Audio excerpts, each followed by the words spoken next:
Morning dear student. चलिए आज के क्लास में चालू करेंगे विमीय समानता सिद्धांत के आधार पर किसी भौतिक राशि का जांच करना। नेक्स्ट क्लास में हम लोगों ने एसआई मात्रक और विमाएं के बारे में पढ़ा था। आज विमाओं का अनुप्रयोग पढ़ेंगे। आप लोग हेडिंग लगा लीजिए, विमाओं का अनुप्रयोग।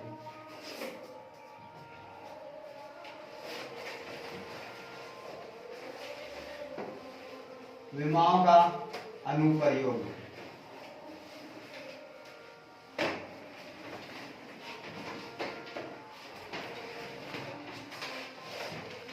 इसमें पहला अनुप्रयोग है, विमाओं के अनुप्रयोग में पहला अनुप्रयोग है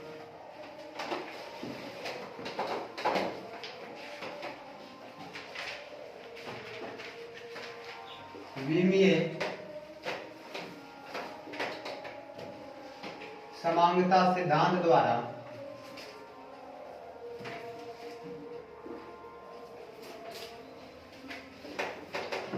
किसी भौतिक राशि की जांच करना। किसी भौतिक राशि की जांच करना।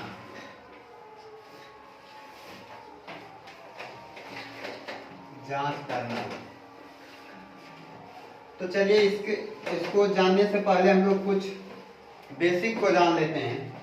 आप लोगों ने पढ़ा होगा ए को क्या लिखते हैं, ए स्क्वायर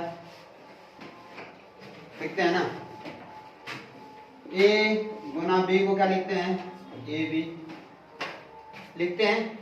तो ये सब तो सभी जानते हैं, लेकिन अगर हम लोग यहाँ पर 5 मीटर प्लस 5 सेंटीमीटर जोड़ेंगे तो कितना होगा? तो आप में से कुछ का आंसर होगा कि सर 5 मीटर को हम लोग सेंटीमीटर में बदल देंगे, 500 सेंटीमीटर 500 हो जाएगा प्लस 5 सेंटीमीटर, तो टोटल 505 सेंटीमीटर हो जाएगा। लेकिन हमने क्या किया इसमें, आप लोग देखिए, ये दोनों मात्रक जो है ना, कोई सीजीएस में है, कोई एमकेएस में है। तो हम लोगों ने क्या किया कि दोनों को एक ही यूनिट में बदल दिए, एक ही मात्रक में बदल दिए, उसके बाद जोड़े। यानी कि अगर कोई प्लस में रहेगा तो जितना जो मात्रक यहाँ पर होगा वही मात्रक यहाँ होगा और वही मात्रक यहाँ भी होगा। तो विमीय समानता सिद्धांत यही कहता है कि जो इधर होगा वही इधर भी होगा। अगर प्लस में रहेगा तो जो यहाँ पर होगा वही यहाँ पर होगा, वही यहाँ पर होगा। यानी कहा जाए अगर a प्लस बी बराबर c है, इसका मतलब ये हुआ कि जो मात्रक c का होगा वही मात्रक b का होगा और वही मात्रक a का भी होगा। उसी तरह से अगर हम लोग यहाँ पर 5 मीटर गुना 5 मीटर करें तो इसके ये दोनों का गुणनफल करने पर जो आएगा वो यहाँ पर लिखाएगा। यानी दो गुना अगर रहेगा तो दोनों के मिलने के बाद, दोनों के गुणनफल के बाद जो मात्रक बनता है वो यहाँ पर आएगा। जैसे क्षेत्रफल का क्या होता है, लंबाई गुना चौड़ाई। तो लंबाई गुना चौड़ाई, और इसमें लंबाई मान लीजिए 5 मीटर है और चौड़ाई कितना है, 5 मीटर है। तो दोनों को गुना करने पर यहाँ पर कितना हो जाएगा, मीटर स्क्वायर है ना। 25 मीटर स्क्वायर कितना हो जाएगा, 25 मीटर स्क्वायर हो जाएगा ना, 25 मीटर स्क्वायर हो जाएगा। और हम लोग जानते हैं कि ये फॉर्मूला किसका है, क्षेत्रफल का, और क्षेत्रफल का मात्रक क्या होता है, मीटर स्क्वायर। तो विमीय समानता सिद्धांत यही कहता है कि पहले हम लोग बाएं पक्ष की विमा को लिखेंगे, फिर दाएं पक्ष की विमा को लिखेंगे। अगर वो दोनों विमाएं समान होगा तो वह विमीय रूप से यथार्थ होगा, मतलब विमीय रूप से वो सही हो जाएगा, है ना। मैं विमीय रूप से सही क्यों होगा इसके बारे में भी चर्चा करेंगे। पहले हम लोग कॉन्सेप्ट लिख देते हैं।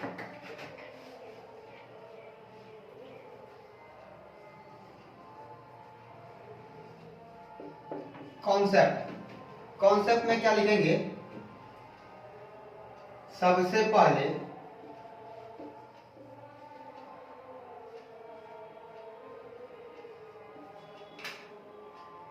कोई भौतिक राशि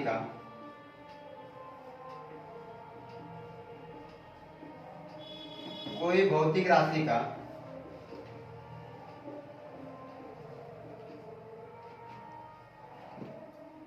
दाएं पक्ष की विमा लिखी जाती है।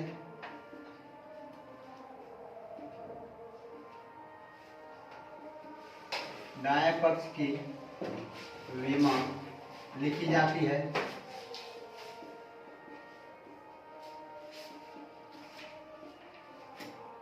उसके बाद बाएं पक्ष की विमा लिखी जाती है।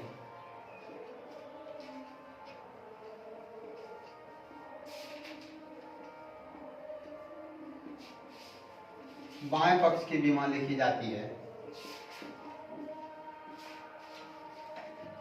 यदि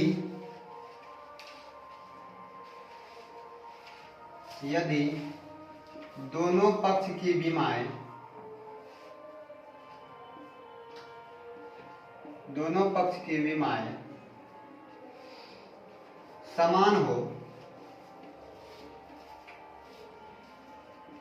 समान हो तो उस भौतिक राशि को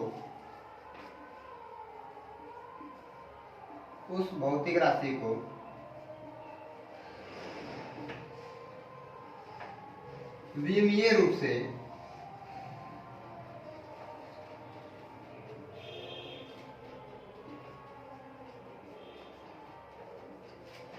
यथार्थ माना जाता है।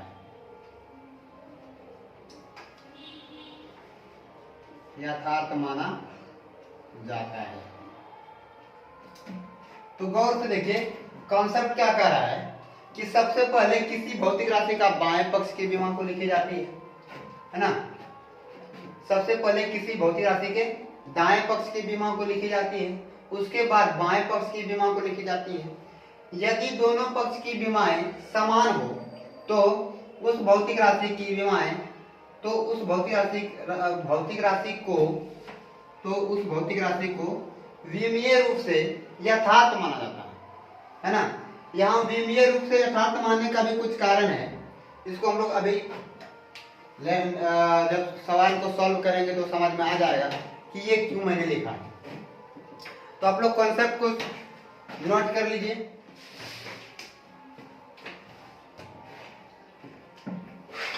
चलिए एक क्वेश्चन लेते हैं हम लोग। गति का पहला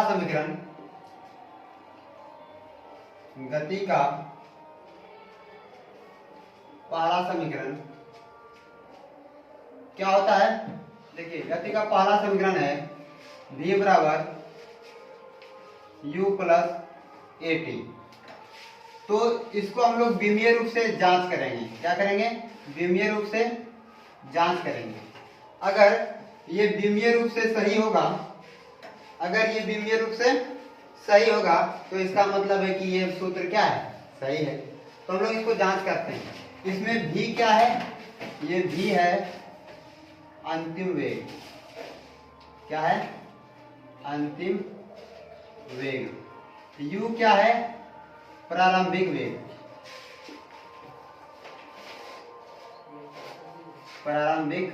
वेग। और a क्या है? त्वरण।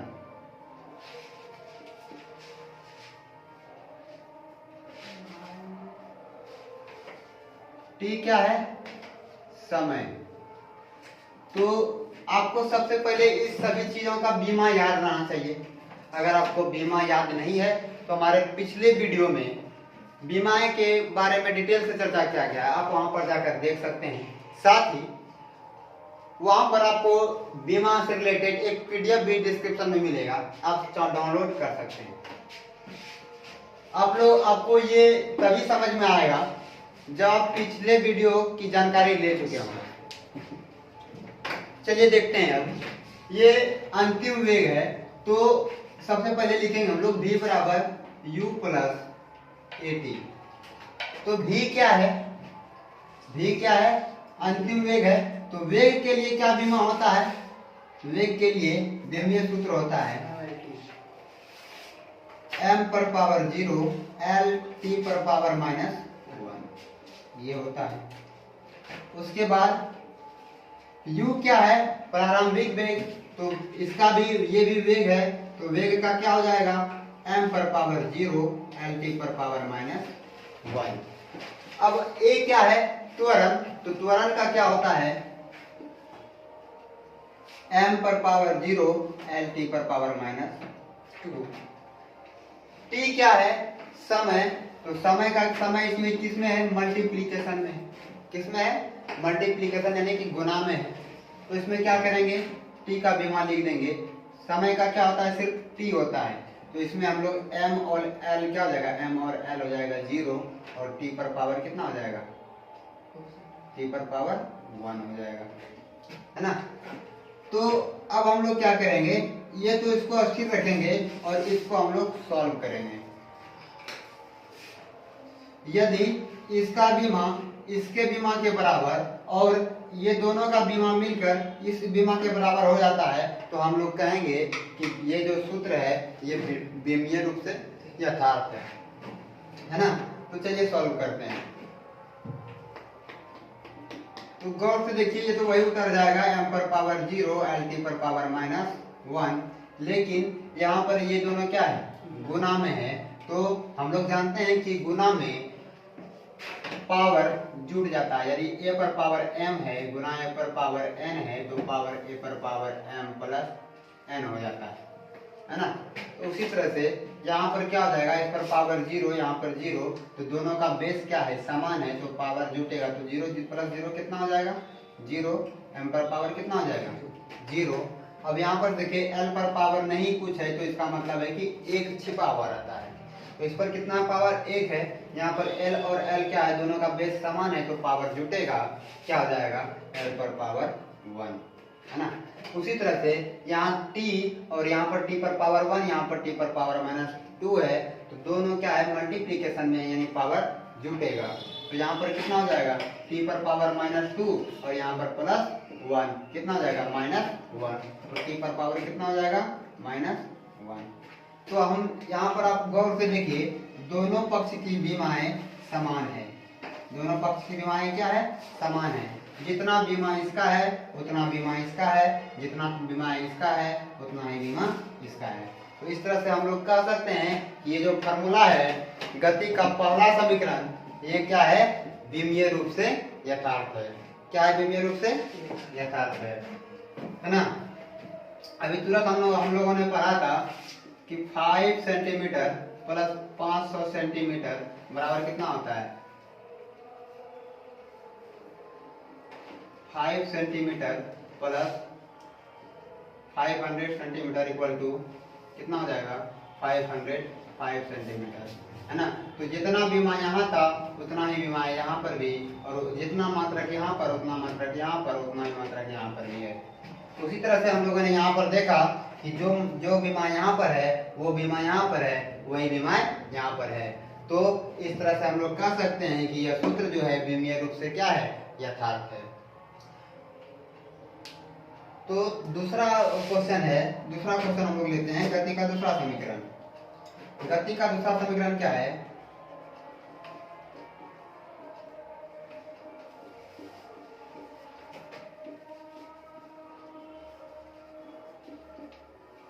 गति का दूसरा समीकरण क्या होता है?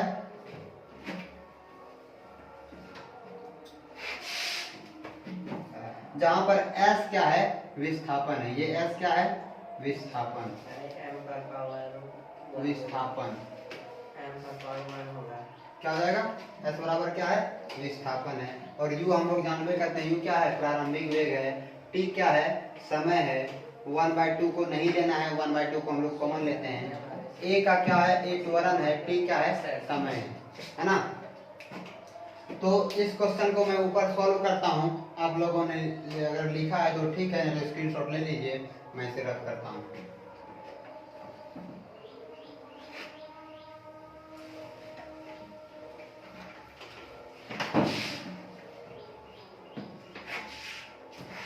तो समीकरण क्या है?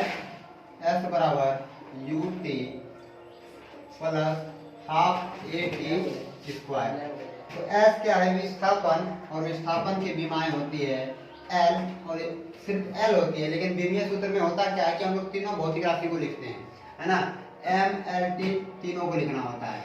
तो यहाँ पर क्या हो जाएगा, एम एल टी तीनों को लिखेंगे, लेकिन ये टी और एम होता नहीं है, इसलिए पावर इस पर क्या दे देते हैं, 0 दे देते हैं। उसी तरह से यू क्या था, वेग था, कौन सा वेग, प्रारंभिक वेग। तो इसमें हम लोग वेग का फॉर्मूला क्या होता है, एल टी पर पावर -1 होता है, इसका विमा है।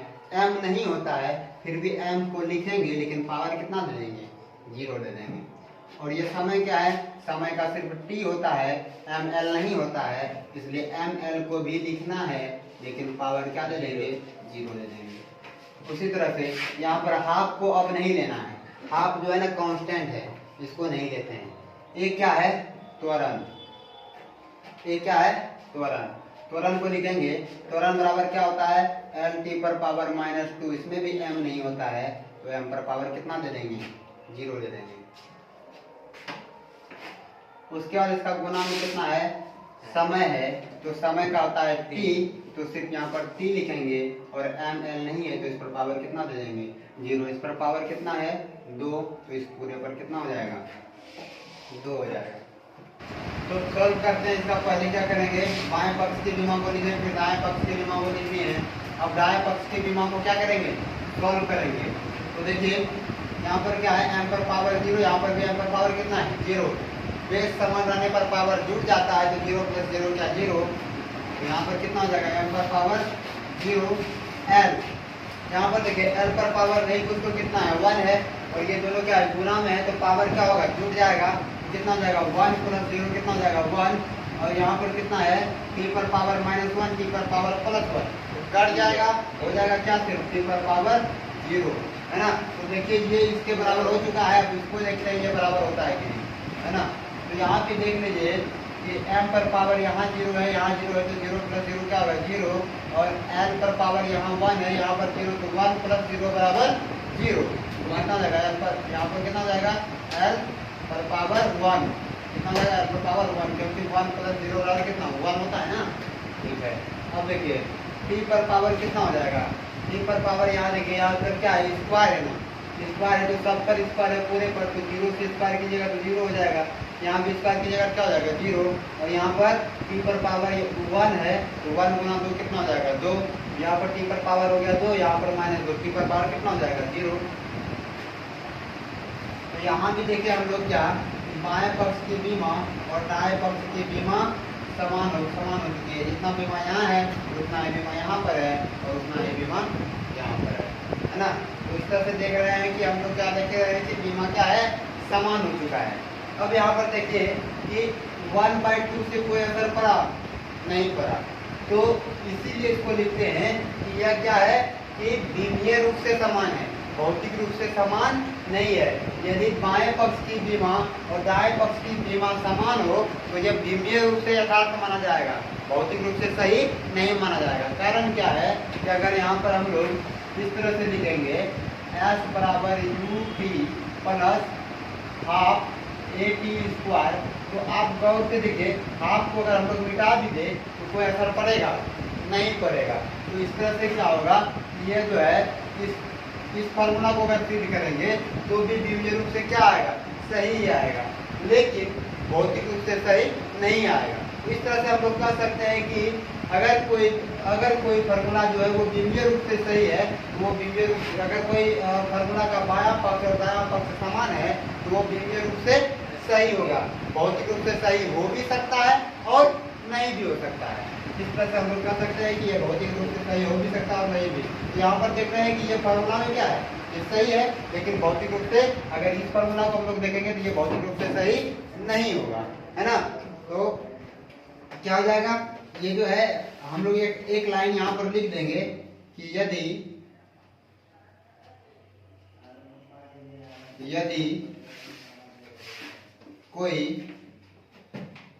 यदि कोई सूत्र विमीय रूप से सही है,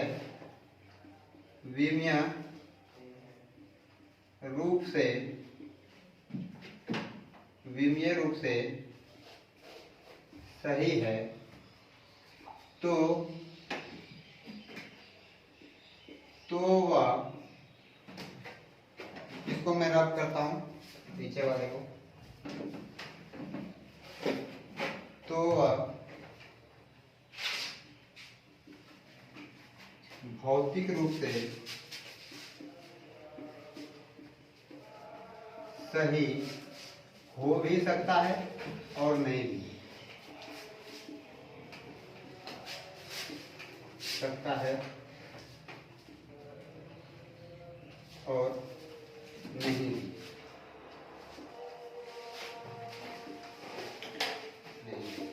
क्या देखें हम लोग, यदि कोई फॉर्मूला लीनियर रूप से सही है तो वो भौतिक रूप से सही हो भी सकता है और नहीं भी, है ना। तो आज के लिए इतना ही रहने देते हैं। नेक्स्ट फॉर्मूला है v square plus v square बराबर u स्क्वायर प्लस 2a है ना। तो इस फॉर्मूला को आप लोग सिद्ध कीजिएगा। ये समीकरण है। 2 जो है सर 2c1/2 कांस्टेंट हो जाएगा इसमें, अच्छा 2 नहीं लिखेंगे, है ना। तो क्या हो जाएगा यहाँ पर v स्क्वायर बराबर u स्क्वायर प्लस 2a। इसको आप लोग सॉल्व कीजिएगा, है ना। नेक्स्ट क्लास में हम लोग इससे आगे की ओर बढ़ेंगे। आज के लिए इतना ही, धन्यवाद।